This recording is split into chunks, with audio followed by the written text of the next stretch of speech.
Hello guys, मी नेहा. तर आजचा blog यासाठी होता की मी वाघोलीमध्ये माझ्या फ्रेंड आहेत, त्यांना पीसीओडी साठी अमृत ज्यूस दिलं होतं. तर त्यांनी ऍक्च्युली घेतलं होतं, त्यांना पीसीओडीचा त्रास होता, पण त्यांनी घेतलं होतं की वजन कमी करायला. तर डॉक्टर त्यांना बोलले होते की आधी तुम्ही वजन कमी करा, त्यानंतर आपण पीसीओडी साठी ट्रीटमेंट चालू करू.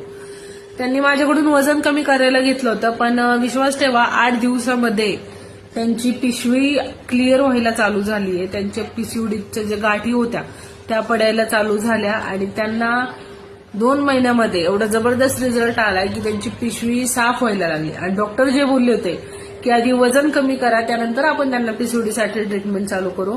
आज ते डॉक्टर त्यांना ज्यावेळेस त्यांनी सोनोग्राफी केली त्यांना बोलले की आपण डायरेक्टली आता पिशवी साफ करून घेऊया. तर ते स्वतः बोलले की नाही, आम्ही पिशवी नाही साफ करणार आहे, आम्ही अमृत ज्यूस कंटिन्यू करणार आहे. तर कोणी पीसीओडीचा असेल नक्की कॉल करा, कॉन्टॅक्ट करा, व्हॉट्सअप करा.